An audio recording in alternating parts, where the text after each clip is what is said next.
ربیع بن سلیمان ایک آدمی گزرے ہیں رحمت اللہ علیہ. یہ اپنے گاؤں سے حج کرنے کے لیے نکلے. ان کا بھائی بھی ان کے ساتھ تھا، گاؤں کے لوگ ان کے ساتھ تھے. قافلہ گاؤں سے نکلا، چلتے چلتے کوفے میں آیا. کوفہ ایک جگہ کا نام ہے، آپ میں سے بہت سے لوگوں نے نام سنا ہوگا کوفے کا. یہ قافلہ کوفے میں پہنچا اور وہاں فروکش ہوا.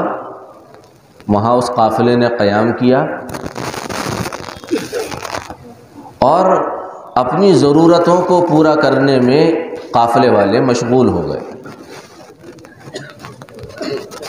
ربیع بن سلیمان کہتے ہیں کہ میں اپنی ضرورت کو پورا کرنے کے لیے، کوئی سامان لینے کے لیے ذرا دور چلا گیا تو میں نے آگے دیکھا کہ ایک خچر مرا پڑا ہے. خچر سمجھتے ہیں؟ گدھا، گدھے کی قسم ہوتی ہے. ایک کھچر مرا پڑا ہے اور ایک عورت ہے جو اس کھچر کے پاس، مرے ہوئے کھچر کے پاس بیٹھی ہے اور اس کا گوشت کاٹ کر اپنے تھیلے میں ڈال رہی ہے. کہنے لگے مجھے بڑی حیرانی ہوئی اور بڑا مجھے تعجب ہوا، اور میں دل میں سوچنے لگا کہ یہ خراب قسم کی عورت تو نہیں ہے کہ مرے ہوئے کھچر کا گوشت کاٹ کر اور بنا کر لوگوں کو کھلائے اور پیسے کمائے؟ کہیں ایسا تو نہیں. ربیع بن سلیمان کہتے ہیں میں چھپ کر اسے دیکھنے لگا. وہ گوشت کاٹتی رہی، تھیلے میں ڈالتی رہی اور تھیلا لے کر وہ ایک سمت کو چل دی. ربیع بن سلیمان بھی اس کے پیچھے پیچھے چل دی. یہ عورت ایک گھر پر پہنچی. دیکھنے میں وہ گھر ایسا لگتا تھا کہ اپنے وقت میں عالی شان رہا ہو. علامتیں عالی شان مکانات کی یہ ہوا کرتی تھیں کہ ان کے دروازے بلند ہوا کرتے تھے. یہ عورت اس دروازے پر پہنچی اور نوکنگ کی، دستک دی، دروازہ بچایا. اندر سے آواز آئی، کون ہے؟ اس عورت نے کہا میں مصیبت کی ماری ہوں، دروازہ کھولو. دروازہ کھلا. ربیع بن سلیمان کہتے ہیں کھولنے والی بچیاں تھیں. میں نے ان بچیوں کے چہرے پر نظر ڈالی تو مجھے ان کے چہروں سے لگا کہ یہ غم اور مصیبت کی ماری ہوئی. دروازہ بند ہو گیا. ربیع بن سلیمان دروازوں کی جھیریوں میں سے اندر کا منظر دیکھنے لگے. کہنے لگے کہ سارا گھر کھنڈر بنا ہوا تھا اور یہ عورت اندر سے کہہ رہی تھی بچیوں آؤ، اللہ کا شکر ادا کرو. اللہ کی شان ہے وہ جس حال میں اپنے بندوں کو رکھے. لو تمہارے کھانے کا انتظام ہو گیا، اسے بھونو اور اپنی بھوک مٹاؤ. وہ بوٹیاں کاٹی جانے لگیں اور بھوننے کی تیاری ہونے لگی. ربیع بن سلیمان کہتے ہیں میں تلملا اٹھا اور میں نے وہیں دروازے کے باہر سے کہا اللہ کی بندیوں، خدا کے واسطے یہ گوشت استعمال نہ کرو.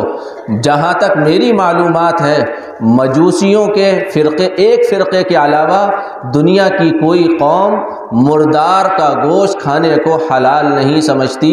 یہ مردار کا گوشت ہے، تم اسے استعمال نہ کرو. اس عورت نے کہا کہ تو کون ہے؟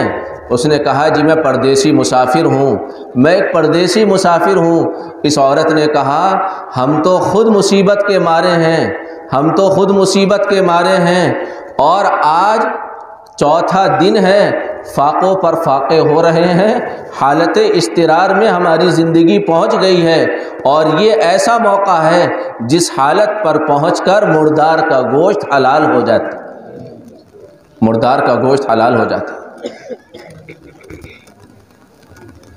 ربیع بن سلیمان یہ جملہ سن کر رونے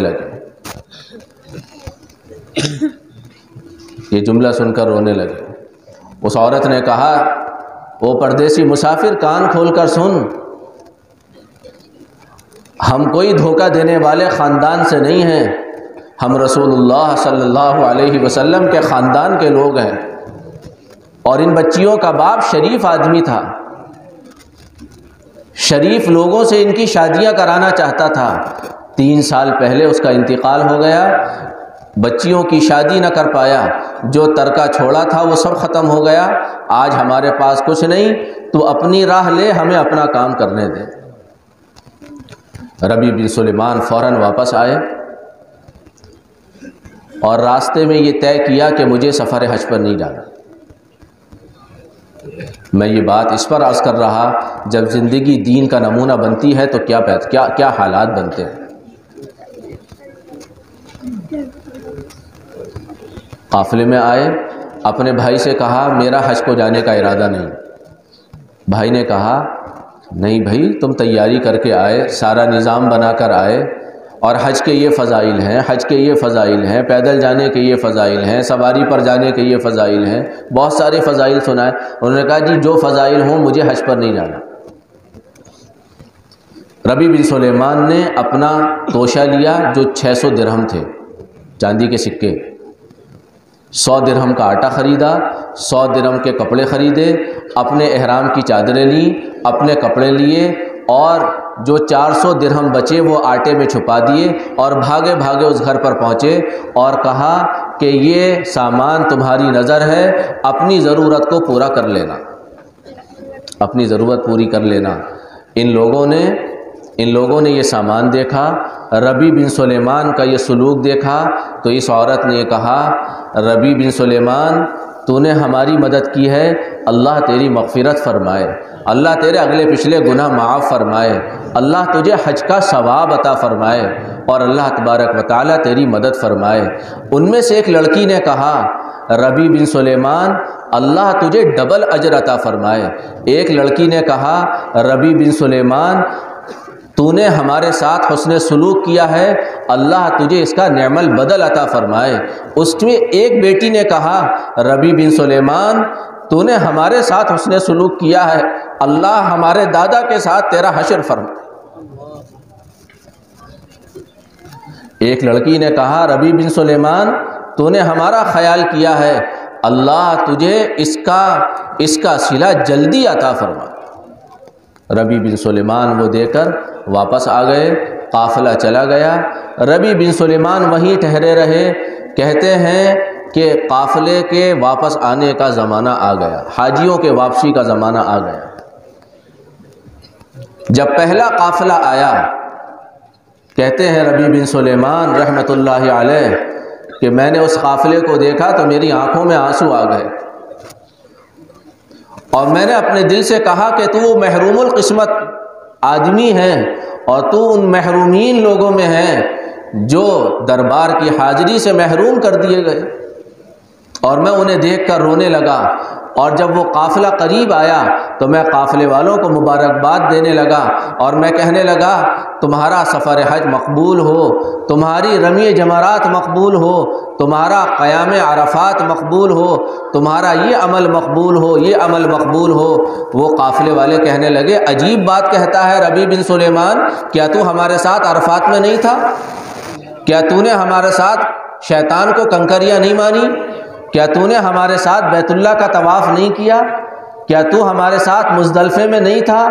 کیا تو نے ہمارے ساتھ فلاں کام نہیں کیا، فلاں کام نہیں کیا؟ ربیع بن سلیمان حیران ہے، اور قافلے والے یہ کہہ رہے ہیں۔ یہ قافلہ آیا اور گزر گیا۔ کہتے ہیں پھر میرے علاقے کا قافلہ آیا، میرا بھائی اس میں، میرے گاؤں کے لوگ اس میں نے انہیں بھی مبارکباد دی، اور میری آنکھوں سے آنسو بہنے لگے، اور میں ان سے کہنے لگا خدا تمہارا حج قبول فرمائے، اور اللہ تعالیٰ تمہاری محنتوں کو قبول فرمائے۔ قافلے کے لوگ کہنے لگے ربیع تو عجیب بات کہتا ہے، یہ کیسی دعا ہے؟ کیا تو نے ہمارے ساتھ حج نہیں کیا؟ کیا تو ہمارے ساتھ عرفات میں نہیں تھا؟ کیا تو ہمارے ساتھ دعا میں شریک نہیں تھا؟ کیا تو ہمارے ساتھ طواف میں شریک نہیں تھا؟ کیا تو ہمارے ساتھ رمی جمرات میں شریک نہیں تھا؟ کیا تو ہمارے ساتھ فلاں مقام پر نہیں تھا، فلاں مقام پر نہیں تھا؟ ربیع بن سلیمان ہے کہ حیرت زدہ بنے ہوئے ان کی باتیں سن رہے ہیں۔ اتنے میں ایک آدمی قافلے والوں میں سے باہر آیا، اور اس نے کہا ربیع بن سلیمان تجھے معلوم نہیں، تجھے یاد نہیں، تو کیسی باتیں کر رہا ہے؟ تو یاد کر جب ہم روضہ اقدس پر رسول اللہ صلی اللہ علیہ وسلم کے مزار مبارک پر حاضر ہوئے تھے اور سلام پیش کر کے باب جبرائیل سے نکل رہے تھے، اس وقت بھیڑ زیادہ تھی، تو نے اپنے پاس سے ایک اشرفیوں کی تھیلی نکال کر مجھے دی تھی اور یہ کہا تھا کہ رکھ لو، واپسی میں مجھے واپس کر دینا۔ لے بھائی ربیع بن سلیمان، تیری امانت تیرے حوالے اور میں تجھے سپرد کرتا ہوں۔ ربیع بن سلیمان نے وہ تھیلی لی، قسم کھا کر کہتے ہیں کہ واللہ میں اس تھیلی کو جانتا بھی نہ تھا۔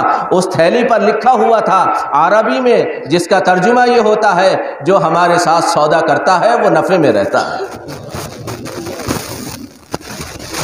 کہتے ہیں میں واپس آ گیا، مجھے کچھ ماجرا سمجھ میں نہیں آ رہا تھا، یہ ہو کیا رہا ہے، لوگ کہہ کیا رہے ہیں۔